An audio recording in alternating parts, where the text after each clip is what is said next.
नमस्कार दोस्तों, मेरे चैनल नक्षत्र मार्ग में आपका स्वागत है। आज हम बात करेंगे काल सर्प योग के बारे में। यह कैसे बनता है, इसका जीवन में आपके क्या प्रभाव होता है और किस प्रकार आपको इसका उपाय करना चाहिए, इस पर भी चर्चा करेंगे। सबसे पहले समझ लेते हैं कि काल सर्प योग बनता कैसे है।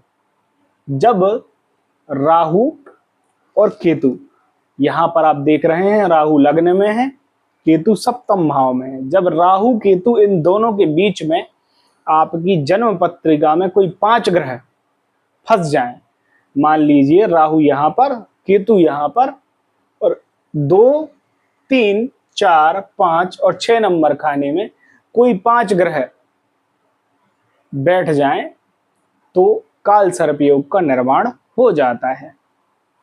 जब राहु और केतु के बीच में कोई 5 ग्रह फंसते हैं, इस एक्सिस के बीच में राहु केतु जो एक्सिस बनाते हैं उसके बीच में जब कोई 5 ग्रह फंस जाते हैं तो उसको काल सर्प योग कहा जाता है। काल सर्प योग 12 प्रकार के होते हैं और आज हम सभी काल सर्प योग के बारे में बात करेंगे और उनके उपायों के बारे में हम बात करेंगे। यह भी डिस्कशन करेंगे कि वह किस प्रकार के कष्ट आपको जीवन में देते हैं और उनसे आपको कैसे बचना है। सबसे पहले हम बात कर लेते हैं अनंत काल सर्प योग के बारे में। जब राहु लग्न में और केतु सप्तम में बैठे हों और 5 ग्रह यहाँ पर बीच में आ जाएं इन दोनों के, तब अनंत काल सर्प योग का निर्माण होता है।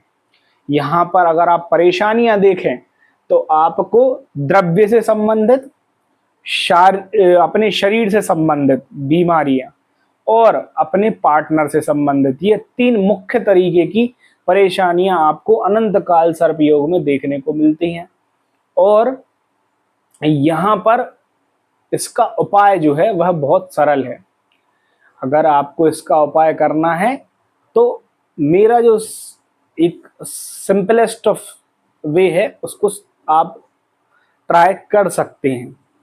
जब आपको ऐसा काल सर्प योग बने तो जो राहु जहां प्लेस्ड है वहां के कार्य आपको केतु के अनुसार करने हैं और केतु जहां प्लेस्ड है वहां के कार्य राहु के अनुसार करने हैं। अब इन दोनों का स्वभाव जो होता है बिल्कुल विपरीत होता है। केतु का जहां स्वभाव अलगाव का है वहीं राहु का स्वभाव जुड़ाव का है। तो यहाँ पर उपाय जो है, किसी रेमेडी में ना जाकर अपने जीवन में कुछ प्रैक्टिकल चेंजेस करेंगे। जैसे हम लग्न के पदस्थ कार्य जो हैं उनको केतु के अनुसार करेंगे, मतलब लग्न का जो भी कारकत्व है अपने शरीर को, शरीर से लेकर अपने जो भी चीजें लग्न से जुड़ी हुई हैं उनको केतु के अनुसार करेंगे, उनको केतु के दृष्टिकोण से करेंगे। केतु का दृष्टिकोण अलगाव का है, तो मतलब ज्यादा अपने शरीर पर ध्यान ना देना, ज्यादा अपने ड्रेसिंग सेंस पर ध्यान ना देना, ज्यादा अपनी सुख सुविधाओं पर ध्यान ना देना, जो ईश्वरीय तौर पर प्राप्त हो रहा है उससे थोड़ा संतुष्टि बरतना। अपितु 7वें भाव में राहु जैसा आपको एक्ट करना है, अपने पार्टनर की तरफ पॉजिटिव होना, अपने पार्टनर पर ध्यान रखना, अपने पार्टनर से प्रेम संबंध बनाए रखना।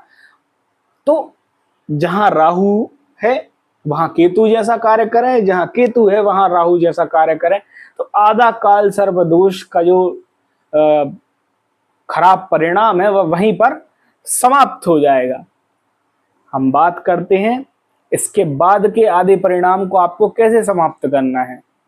तो जब लग्न में और सप्तम में यह योग बन रहा है तो आपको यहाँ पर अपने आत्मकारक ग्रह को देखना होगा और आत्मकारक ग्रह के यहाँ पर अगर आप उपाय करेंगे या आप अपने नवम भाव के स्वामी को मजबूत करेंगे तो भी यह काल सर्प दोष टूटेगा। तो आप समझ गए होंगे, यहाँ पर नवम भाव के स्वामी गुरु हैं। अगर आप अपना गुरु मजबूत करते हैं तो यहाँ यह काल सर्प दोष भंग होगा।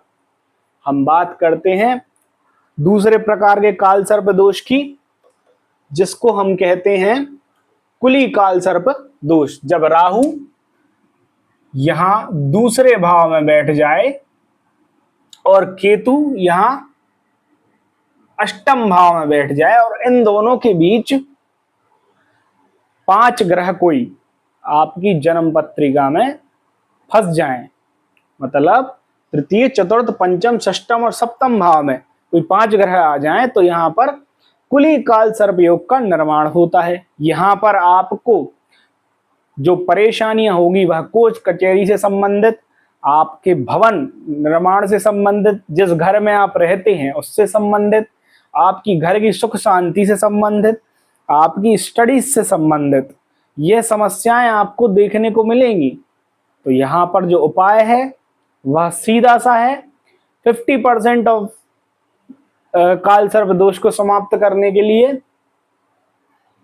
अष्टम में राहु जैसा एक्ट करना है और दूसरे भाव के कार्यों में केतु जैसा एक्ट करना है। मतलब द्रव्य, जब आप भाव की बात करें तो यहां पर धन के पीछे ना भागें। जिस भी कार्य क्षेत्र में आप कार्य करते हैं, जब वहां से जो धन आपको प्राप्त होता है उससे संतुष्टि रखें तो आपको और भी धन प्राप्त होगा और भी लाभ होंगे। एक बात मैं यहाँ पर मेंशन कर देना चाहूंगा, काल सर्प योग का अगर कोई अच्छे तरीके से यूज करना सीख ले तो यह योग एक आप बोल सकते हैं राजयोग जैसा एक योग है, लेकिन लोग अक्सर इसका यूज जो है वह नहीं कर पाते क्योंकि उनको उतनी जानकारी नहीं होती। यहाँ पर आपको दूसरे भाव में केतु जैसा एक्ट करना है, मतलब केतु ग्रह डिटैचमेंट का है। यहाँ पर आपको धन से संबंधित लालसा और धन के पीछे चेस करने की प्रवृत्ति है उसको छोड़ना है। किसी भी तरीके की स्पेकुलेशन से, जुआ, सट्टा, लॉटरी, जल्दी कमाने के तरीके, इनसे बचना है। और जिस भी कार्य क्षेत्र में आप है वहां पर जो धन प्राप्त हो रहा है उससे संतुष्टि रखनी है। बात कर लेते हैं अष्टम में राहु जैसा एक्ट करना है तो मतलब रिसर्च आपको तगड़ी करनी है।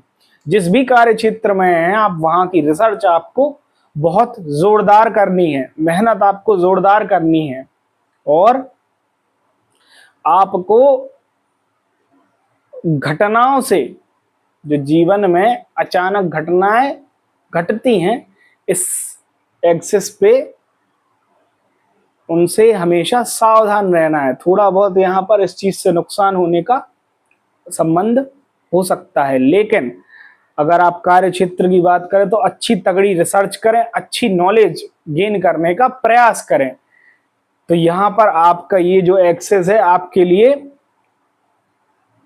लाभकारी साबित होगा। हम बात कर लेते हैं वासुकी काल सर्प योग की, जहां पर तृतीय भाव में राहु आ जाता है और नवम भाव में केतु आ जाता है।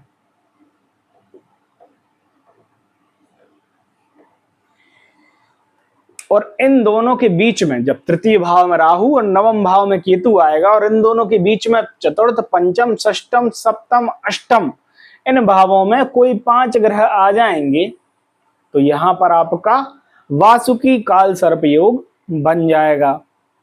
वासुकी काल सर्प योग आपके जीवन में आपके पार्टनर से, अचानक होने वाली घटनाओं से और ऋण से, रोग से आपको परेशान करता है। तो यहां पर उपाय किस प्रकार से होंगे? यहां पर आपको तृतीय भाव पराक्रम में राहु जैसा एक्ट नहीं करना, केतु जैसा एक्ट करना है। अगर केतु यहां पर होगा तो कैसा एक्ट करेगा? जो भी समाज में आपके वाद विवाद होते हैं या घर में वाद विवाद होते हैं या कहीं भी आपका वाद विवाद अगर हो तो उसको भूल जाएं, अपने हृदय पर ना लें, किसी से रंजिश ना पालें। यहां पर केतु के पास हृदय है, बुद्धि नहीं, विवेक नहीं, ज्ञान नहीं, सिर्फ हृदय है। हृदय पे अगर आप कोई बात ले लेते हैं तो आपको वो कार्य नहीं करना है, कोई चीज अपने अंदर नहीं रखनी है किसी के लिए, और क्रोध जो है आपको नहीं करना है। अगर ये 2 चीजें आप करेंगे तो केतु जैसा फल यहां पर मिलेगा। और नवम भाव में आपको राहु जैसा एक्ट करना है, मतलब थोड़ा सा धर्म पर अगर आप नहीं भी चलेंगे धर्म के रास्ते से थोड़ा अगर आप यहां वहां भी हो जाएंगे तो कोई नुकसान नहीं है, अपितु आपको धर्म में थोड़ी सी रिसर्च जरूर करनी है। मतलब इसका अर्थ क्या हुआ? इसका अर्थ यह हुआ कि आपको धर्म की नॉलेज, जो आपका धर्म है उसकी नॉलेज आपको हमेशा रखनी है और उसके बारे में नए तथ्य जानते रहना है। भले ही वो आपको दैनिक जीवन में काम ना आए, लेकिन अगर यह उपाय आप करते रहेंगे तो यहाँ पर राहु जैसा और यहाँ पर केतु जैसा प्रभाव आप पा लेंगे। और अगर आपने यह पा लिया तो यह भी आपको काफी जीवन में सफल बनाएगा, ना कि आपको परेशान करेगा। हम बात कर लेते हैं शंखपाल काल सर्प योग की। शंखपाल काल सर्प योग मतलब जब राहु चतुर्थ भाव में, केतु दशम भाव में एवं 5 ग्रह इनके बीच में, मतलब पंचम, षष्ठी, सप्तम, अष्टम, नवम, 5 ग्रह इनके बीच में और राहु केतु चतुर्थ और दशम भाव में जब ऐसा कोई योग बनेगा तो उसको शंखपाल काल सर्प योग हम कहेंगे। अब यह काल सर्प योग आपको किस प्रकार परेशान करता है वह समझते हैं। यह आपको आपके कार्य क्षेत्र में व्यवधान उत्पन्न कर कर, आपको नैतिकता से भटका कर, धर्म के रास्ते से हटाकर, नास्तिक बनाकर परेशान करता है और यह आपके सुख में भी थोड़ी सी कमी करने का काम करता है। यह जो योग है, यह काल सर्प योग अन्य योग जो मैंने पहले बताए थे उनसे थोड़ा सा कम घातक है, अपितु इसके प्रभाव जो कार्य क्षेत्र को लेकर हैं वह बहुत ज्यादा है। सिर्फ एक क्षेत्र को अधिक टारगेट कर रहा है तो दूसरे क्षेत्रों को छोड़ देता है, थोड़ा सा माइल्ड इसका रिएक्शन होता है दूसरे काल सर्प योगों से। लेकिन कार्य क्षेत्र में व्यवधान से अगर आपको बचना है तो मेरा सीधा सा जो उपाय है उसको अपनाएं और यहां पर चतुर्थ भाव में केतु जैसा एक्ट करें। केतु जैसा एक्ट आप कैसे करेंगे? सुख सुविधाओं के साधन में ज्यादा लालसा ना करें। जैसे आप कोई वाहन है अपनी सुख सुविधा में जोड़ना चाहते हैं, अगर जुड़ जाए तो जुड़ जाए, अगर ना जुड़े तो ना जुड़े, चेज नहीं करना है। सुख सुविधाओं के साधन को अगर आप चेज करेंगे तो दिक्कत होगी आपको लाइफ में, फिर आपको कष्ट मिलेगा। एक और एग्जाम्पल, यहाँ पर अगर आप अपना भवन निर्माण करवाना चाहते हैं तो उसके लिए आप धनार्जन करके उसको इकट्ठा करने का प्रयास करेंगे, ये ना करें। केतु यहाँ पर आपका अगर होता तो किस प्रकार एक्ट करता? धनार्जन करें और उसको सेव करने का प्रयास तो करें, अगर ना हो पाए तो परेशान ना हो। यहाँ पर केतु जो होता है वह ईश्वरीय तत्व है और वह मानसिक चिंता नहीं, उसका रूट जो है वह नहीं है। तो केतु यहाँ पर एक्ट करवाना है केतु जैसा आपको, तो इन सब चीजों से थोड़ा सा संतोष में रहें।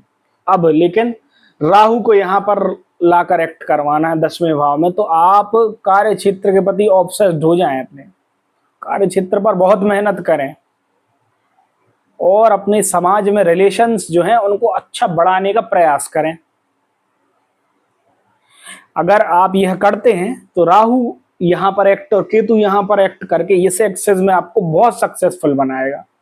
और one of the most successful बनाने वाले योगों में से एक यहाँ पर यह योग है। अगर आप राहु केतु के एक्सेस को समझकर उल्टा कर देते हैं, अपितु यह करना आसान नहीं होता है, लेकिन प्रयास आपको अवश्य करना है। और एक बार जब आप इसमें सफल हो जाएंगे, थोड़ी बहुत इनिशियल प्रॉब्लम्स के बाद, तब आपको रिजल्ट्स देखने को मिलेंगे। हम बात कर लेते हैं पद्म काल सर्प योग की। पद्म काल सर्प योग मतलब जब राहु पंचम भाव में, और केतु 11वें भाव में आ जाता है।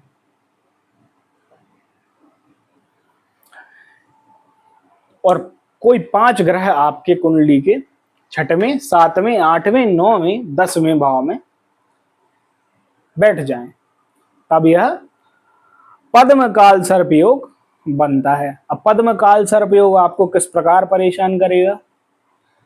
पद्म काल सर्प योग आपको लाभ जीवन में जो मिलने होंगे उनमें कमी लाएगा, आपकी हायर स्टडीज में ब्रेक लाता है, आपकी संतान को परेशान करने का काम करता है, आपकी जो पार्टनर है लाइफ में उनकी हेल्थ को बिगाड़ने का काम करता है और आपके भाग्य में थोड़ी सी कमी लाता है। तो यह काल सर्प योग थोड़ा चिंताजनक है, लेकिन यह एक ऐसा काल सर्प योग है जिसमें धन लाभ आपको अपने आप होता है। धन लाभ अपने आप इनिशियली होगा। धन लाभ अगर होगा तो उसको धार्मिक कार्यों में लगाएंगे तो बढ़ेगा, अपितु अगर आप उसको अन्यत्र खर्च करते हैं जहां राहु की प्रवृत्ति ऐसी राक्षसी होती है पंचम भाव में बैठकर कि उसको धार्मिक कार्यों में वह खर्च नहीं करेगा, इसलिए जो धन लाभ इनिशियल होगा वह रुक जाएगा। अगर आप जीवन में कभी फाइनेंशियली आप अपने जीवन के स्टूडेंट वाले पार्ट में पहुंच जाएं, जब आप अपने माता पिता पर आश्रित थे, तब धन आदि की आपको कोई कमी नहीं थी। इसको लाइव करके आप अपनी लाइफ से जोड़कर देख सकते हैं, लेकिन आपने राक्षसी प्रवृत्तियों की तरफ आवृत्त हुए, क्योंकि राहु यहाँ पर होता ही ऐसा है। वहां धन की कोई कमी नहीं थी, लेकिन आपने ऐसी प्रवृत्तियों को अपनाया और इसलिए अब आप जीवन में निर्धन होंगे। यहां पर करना क्या है, आपको 11वें भाव में राहु जैसा एक्ट करवाना है और पंचम भाव में केतु जैसा एक्ट करवाना है। अब पंचम भाव में अगर केतु आएगा तो अपनी स्टडी के प्रति डिवोटेड हो जाएगा, मतलब अपनी हायर स्टडीज जो भी स्टडी आप परस्यू कर रहे हैं उसके प्रति आप डिवोटेड हो जाएं, सब कुछ छोड़कर अपनी पढ़ाई लिखाई डीप स्टडीज पर ध्यान दें। अगर आप ऐसा करते हैं और इसको सेल्फलेस तरीके से करें, मतलब अगर आप कोई डिग्री कर रहे हैं, कोई कोर्स आप कर रहे हैं, तो उसके आउटकम के बारे में कि मैं यह डिग्री कर कर इतने लाख, इतने एलपीए, इतना ये, इतना वो, इसकी जॉब, ये वो, आउटकम के बारे में ना सोचें। केवल उस डिग्री में जो पढ़ाई है उसको डेडिकेशन के साथ करते जाएं। केतु यहाँ पर ऐसा फल यहाँ पर देगा। अगर केतु से आपको वर्क कराना है तो 5th भाव में ऐसा फल देगा। अपितु 11 में राहु को अगर आप करेंगे तो थोड़ा बहुत आप शेयर मार्केट में इन्वेस्ट करें और लाभ के साधनों में केतु राहु से फल लेने का प्रयास करें, मतलब थोड़ा सा स्पेकुलेशन की तरफ आप झुक सकते हैं, थोड़ा अपना लक ट्राई करें।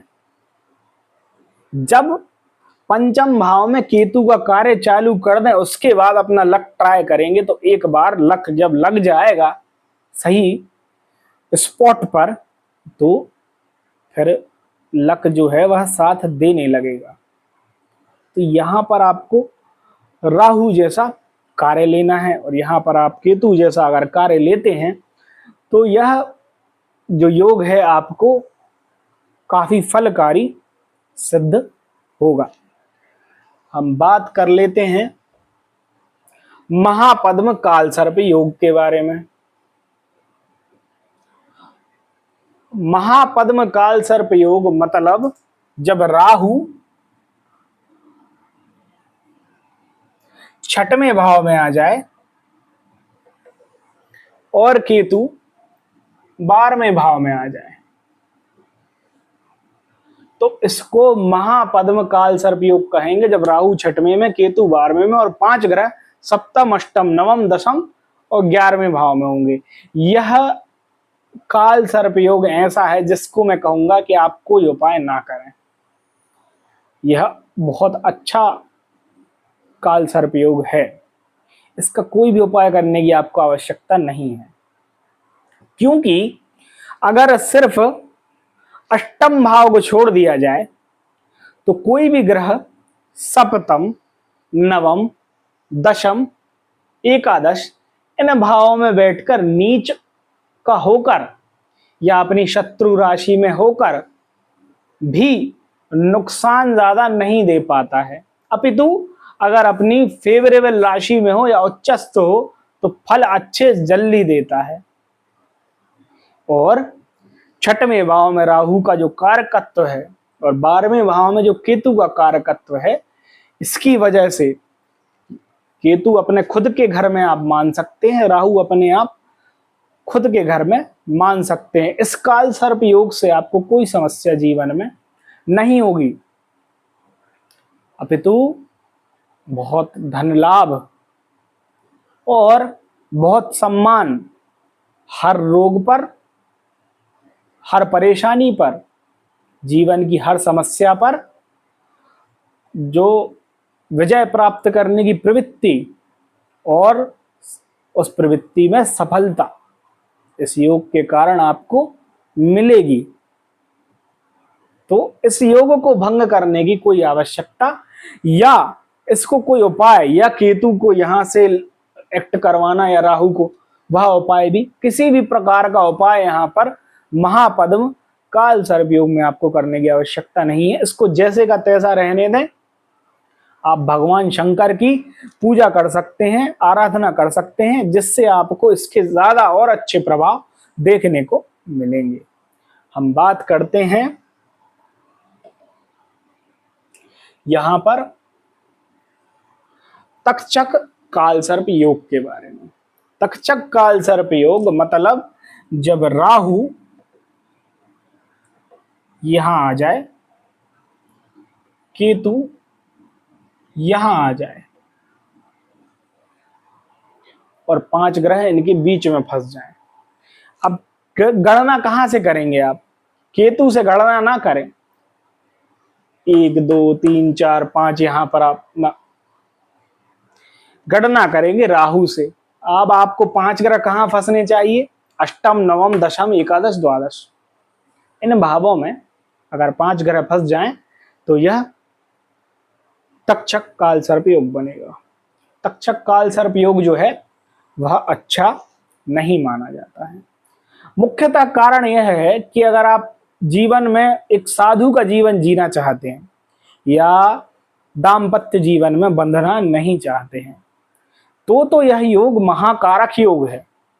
सांसारिक सुखों को भंग करने वाला और ईश्वर की तरफ प्रदत्त करने वाला यह योग आपको संत के जैसा बना देगा, अपितु 99% लोगों को सांसारिक सुख भोगने में ही दिलचस्पी है। ईश्वरीय तत्व प्राप्त करना लोगों को बातों में ज्यादा अच्छा लगता है, लेकिन प्राप्त करना उतना आसान है नहीं। जब संसार के सुख छिनते हैं तो इंसान उपाय की तरफ भागता है। तो मैं आपको उस दृष्टिकोण से इस तक्षक काल सर्प योग के उपाय बताऊंगा।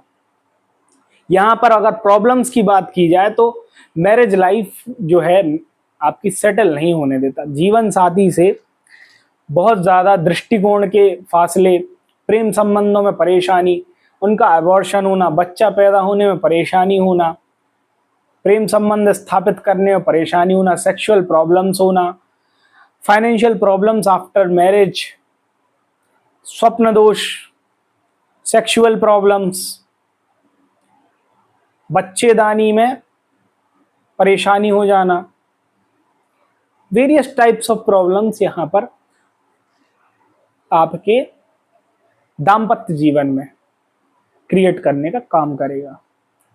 अब जब अगर आपको दाम्पत्य जीवन में नहीं बंधना है तो कोई बात ही नहीं है। अगर आपको दाम्पत्य जीवन में बंधना है तो इसका उपाय, यहां पर आपको राहु और केतु का प्रभाव पहले चेंज करने के लिए लग्न में राहु और यहां पर केतु, सबसे पहले ऐसे पार्टनर से शादी करें उसकी जन्म पत्रिका अवश्य मिलाएं और उसमें देखें कि उसका मंगल, उसका बुध, उसका राहु केतु कैसा है।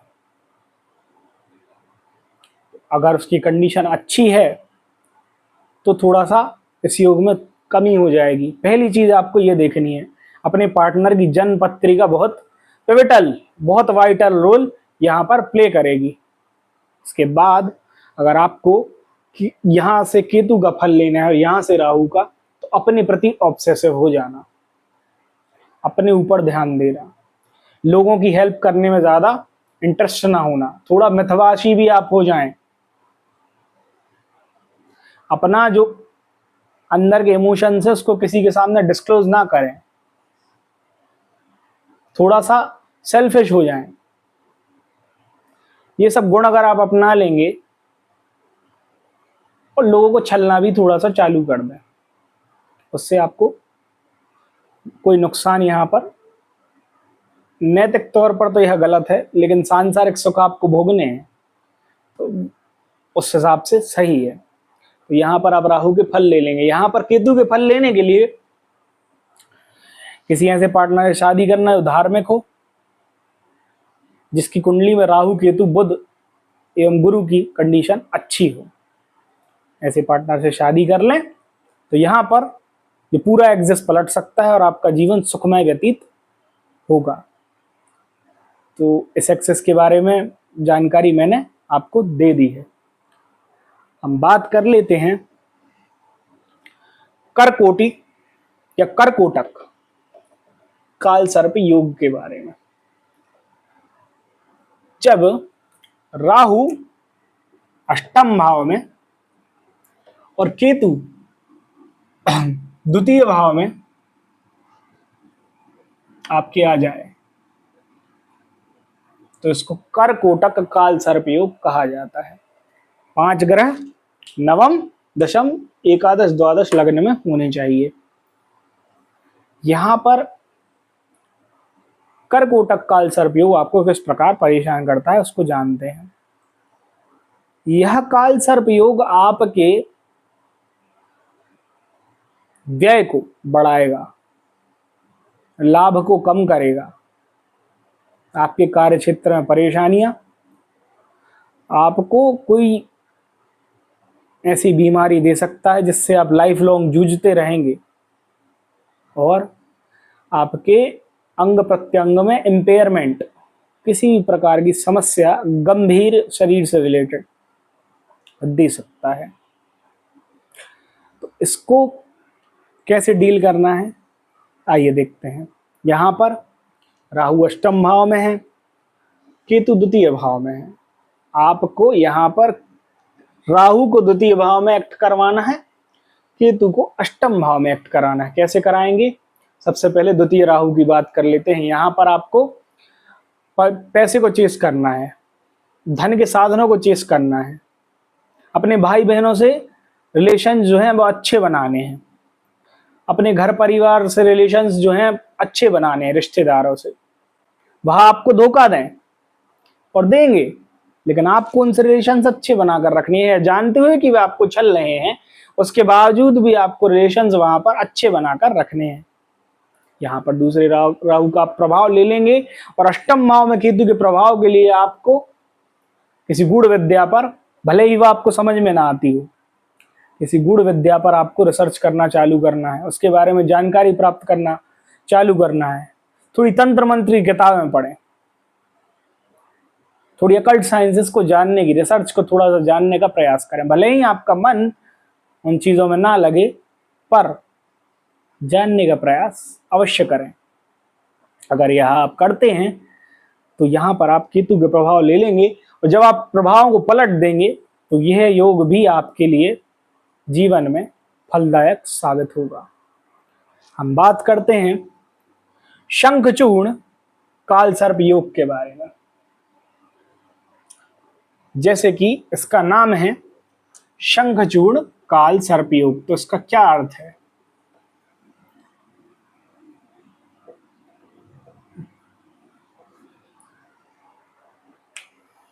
जब राहु, सबसे पहले तो योग समझते हैं, जब राहु नवम भाव में हो, केतु तृतीय भाव में हो, कोई 5 ग्रह दशम, एकादश, द्वादश, प्रथम और द्वितीय भाव में हो, तब शंखचूर्ण काल सर्प योग बनेगा।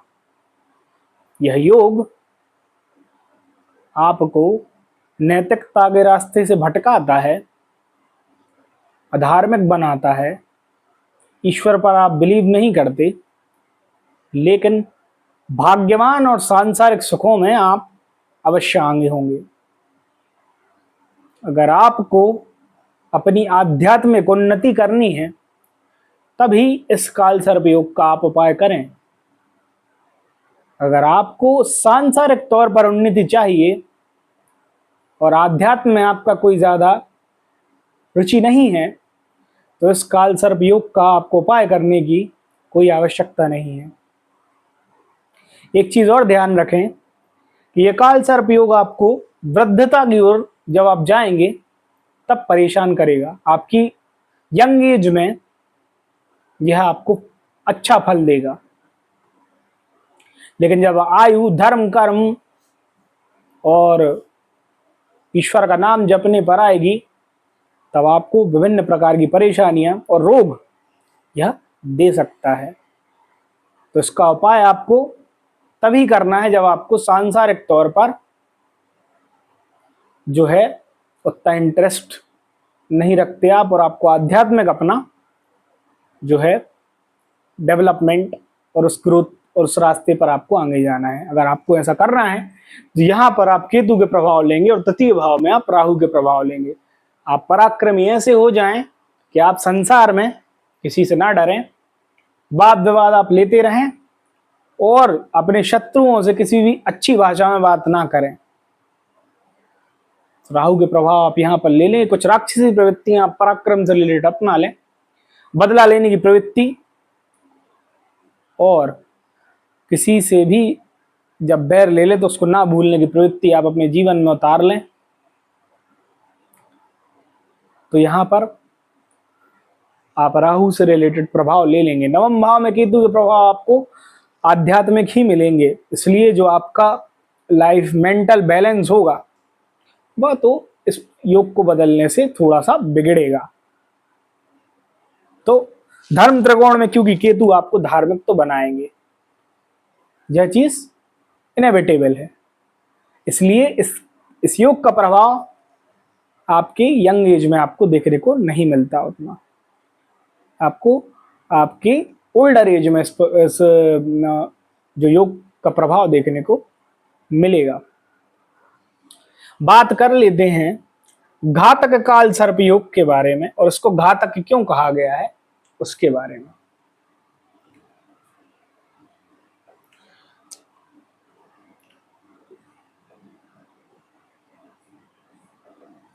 जब राहु आपके दशम भाव में आ जाए और केतु आपके चतुर्थ भाव में आ जाए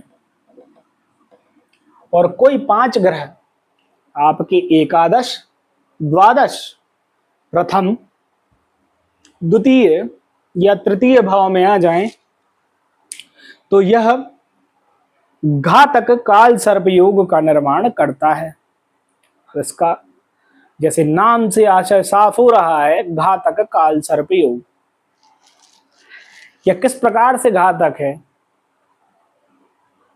कैसा प्रभाव देता है, क्या नुकसान पहुंचाता है। अब इसके नुकसानों की बात कर लें तो यह आपको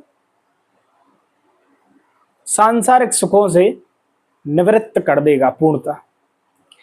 किसी भी प्रकार के सांसारिक सुख को आप भोगने में सफल ही नहीं हो पाएंगे। आप धन अर्जन करेंगे और व्यय हो जाएगा, कोई ना कोई बीमारी आपको हमेशा लगी रहेगी, द्रव्य के साधन बंद होते जाएंगे। किसी से भी अगर आप वाद विवाद लेते हैं तो हमेशा हार सामने आएगी। कोई भी लाभ लेने का प्रयास करते हैं संसार से तो नुकसान ही हाथ में आएगा।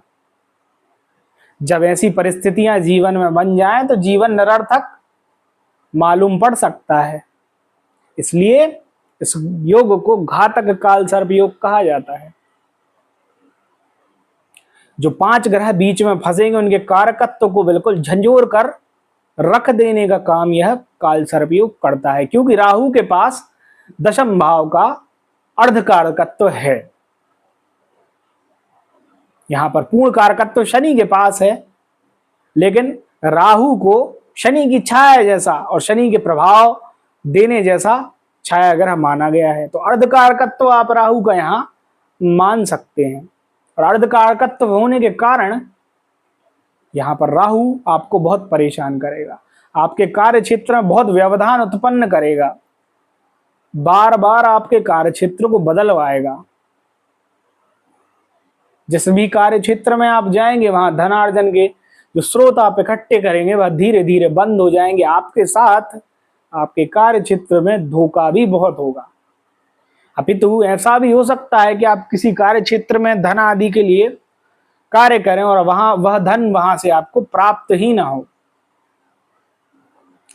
तो इसके उपाय के लिए आपको यहां पर केतु जैसा एक्ट करना है और राहु को चतुर्थ भाव में खींच कर ले जाना है। यहां पर आप अपने भवन आदि बनाने के लिए धन संचय करना, उसकी चिंता करना, उसके पीछे भागना चालू करें। अपने घर से उतना मतलब उतना संबंध स्थापित ना करें। अपने माँ बाप, अपने भाई बहन, अपने बंधुजनों के पास ज्यादा ना रुके, ना बैठे, ना उनसे प्रेम संबंध उतना स्थापित करने का प्रयास करें। अपितु संसार में भाग दौड़ कर कर धन आदि इकट्ठा करना और सांसारिक सुखों को चेस करना, इसके पीछे ध्यान दें। मानसिक शांति को भंग कर लें धन के लिए, एक प्रकार से यह कह दूं तो उचित होगा। और अगर आप ऐसा करेंगे तो धीरे धीरे आप पाएंगे कि आप उस चीज में सफल हो जाएंगे, धन अर्जन करने में आप सफल हो जाएंगे। आप अपना भवन बना लेंगे, आप धन इकट्ठा कर लेंगे, आप सुखों में, सांसारिक सुखों को प्राप्त करने में सफल होंगे। अपितु 10वें भाव में केतु का फल लेने के लिए आपको अपने कार्य क्षेत्र को अपनी एनर्जी भूल कर कार्य करना होगा। मतलब कहने का आशा यह है कि समय की गणना ना करें। जब कार्य कर रहे हैं तो समय की गणना भूल जाएं और अपनी ऊर्जा की गणना भी ना करें। अपने शरीर का व्यय अच्छे से आपको अपने कार्य क्षेत्र पर करना पड़ सकता है। टाइमलेस एफर्ट्स आपको अपने कार्य क्षेत्र पर डालने पड़ सकते हैं। ऐसा जब आप करेंगे और इस एक्सिस को आप पलट देंगे तो यह अति लाभकारी जीवन में, जैसे इसका नाम है घातक, तो यह घातक का उल्टा अति लाभकारी आपके जीवन में सामने बनकर आएगा। हम बात कर लेते हैं विषकाल सर्प योग की। अब जैसा इसका नाम है विषकाल सर्प योग, तो इसको समझने का हम प्रयास करते हैं। जब राहु 11वें भाव में आ जाए और केतु आपका 5वें भाव में आ जाए तो यह विषकाल सर्प योग बनाता है। और 5 ग्रह आपके द्वादश, प्रथम, द्वितीय, तृतीय, चतुर्थ में आ जाएं तो यह विषकाल सर्प योग बनाता है। विषकाल सर्प योग इसलिए क्योंकि यह परेशानी ही इस प्रकार देता है। परेशानी कुछ ऐसी कि जीवन में विष घोलने का काम करता है। विष किस प्रकार घोलेगा? आपसे जो भी जुड़े व्यक्ति हैं जीवन में, वह आपके बारे में अच्छी भावना नहीं रखेंगे। ताने देना, घर वालों से ही ताने मिलना, अपने माँ बाप का आपके ही खिलाफ होना, आपके भाई बहन बंधुओं का आपके खिलाफ होना, समाज में मित्र आदियों का आपके खिलाफ होना, पीठ पीछे आपके बुरी बातें करना, और वह सारी बातें आपको ज्ञात भी होंगी। इसलिए जीवन में विष घोलने का काम यह विषकाल सर्प योग करता है। इससे बचना कैसे है और क्या उपाय है इसका? हमें यहां पर केतु को 11वें भाव में लेकर आना है। यहां पर फल केतु से 11वें भाव का लेना है। तो क्या करना होगा? उसके लिए हमें अपने लाभों को, जो जीवन में आप लाभ लेने का प्रयास कर रहे हैं विभिन्न प्रकार के सांसारिक चीजों से, उसको यथावत छोड़ देना होगा। मतलब फायदे को, लाभ को चेज नहीं करना लाइफ में,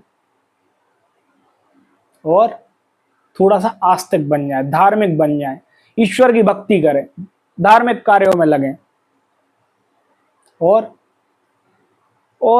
आपको सुख आदि के जो साधन है उनसे भी थोड़ा सा कटाव रखना है, ज्यादा नहीं, थोड़ा बहुत। और अगर आप कोई अचल संपत्ति, चल संपत्ति, इन चल संपत्ति खासकर इसमें इन्वेस्टमेंट करते हैं तो उसको थोड़े समय के लिए रोक देना है।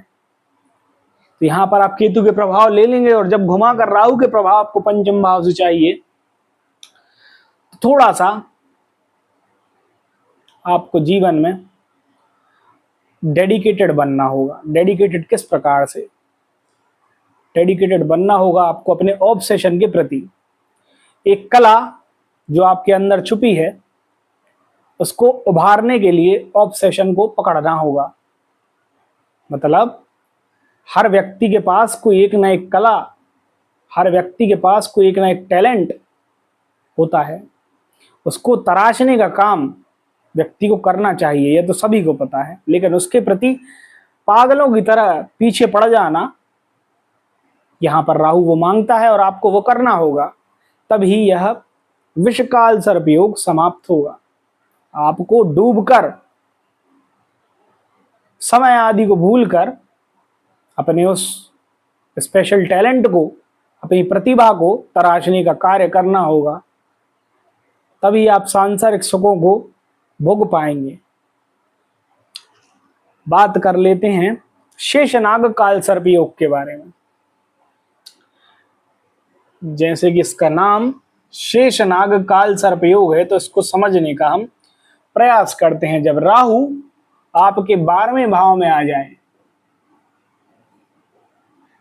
और केतु आपके 6वें भाव में आ जाए, और कोई 5 ग्रह प्रथम, द्वितीय, तृतीय, चतुर्थ या पंचम भाव में आ जाएं, तो उसको शेषनाग काल सर्पयोग कहा जाता है। अब हम इसके नाम से शेषनाग काल सर्पयोग समझ रहे हैं, तो क्यों इसका ऐसा नाम है? यह योग काफी अच्छा योग है, लेकिन आस्तिक व्यक्तियों के लिए, क्योंकि यह आपको सांसारिक चीजों की लालसा से निवृत्त करता है।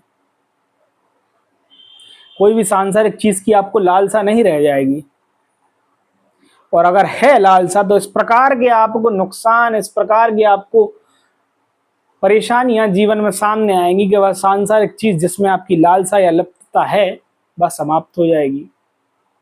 तो यह योग भंग करने के लायक योग नहीं है, ना इसको भंग करना संभव है। इसको भंग करना संभव नहीं है। आप इसका कारकत्व बदलकर यहां से यहां का कारकत्व लेकर इसको भंग नहीं कर सकते। यह योग आपके कार्मिक चक्र से और कर्मों के अनुसार ही फलित हुआ है, और इस योग को पलटना संभव नहीं। अपितु फल मैं आपको बता देता हूं। यहाँ पर इंसान, व्यक्ति जो होता है वह धार्मिक प्रवृत्ति का होता है, और किसी भी प्रकार के संसारिक चक्कर में, किसी भी प्रकार के संसारिक दृष्टिकोण से अगर देखें तो फंसाने वाली चीजों में वह नहीं फंसता है। अगर आप बात करें द्रव्य कमाने में तो वह नहीं फंसेगा, बात करें लड़ाई झगड़े में तो वह नहीं फंसेगा, अगर संसारिक सुखों की बात करें, उनको इकट्ठा करने की बात करें, तो उसमें भी वह लिप्त नहीं होगा। हर कार्य को करने की दृष्टि से करेगा, जितना आवश्यक है उतना करेगा। स्टडी करेगा तो उचित करेगा, मतलब अपना व्यय करके, अपने शरीर का व्यय करके कुछ भी नहीं करेगा। मतलब अति सर्वत्र वर्जित को मानने वाले लोग यहाँ पर होते हैं। इस योग को भंग करने की कोई आवश्यकता नहीं, अपितु यह आध्यात्मिक रास्ते पर आपको ज्यादा आगे ले जाने का काम करता है। आशा करता हूं कि काल सर्प योग के सभी प्रकारों को समझाने में मैं सक्षम रहा होऊंगा, और आपने सभी काल सर्प दोषों को और उनके उपायों को समझ लिया होगा।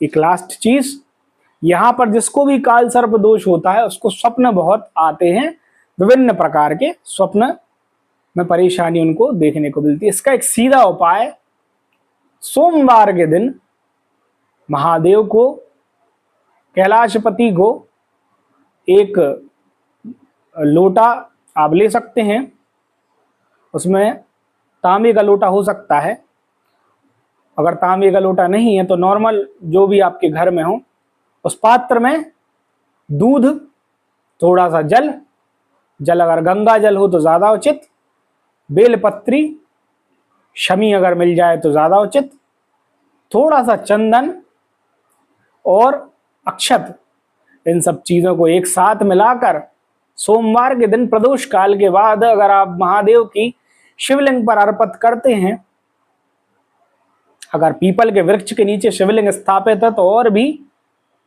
ज़्यादा अच्छा होगा। अगर यह उपाय आप करते हैं तो काल सर्प दोष से आपके जो स्वप्न वाली परेशानी है उससे आप जल्दी ही मुक्त होंगे एवं आपको वह परेशानी परेशान करना बंद कर देगी। आशा हूं कि सभी जानकारी काल सर्प दोष से रिलेटेड आपको हो गई होगी। धन्यवाद।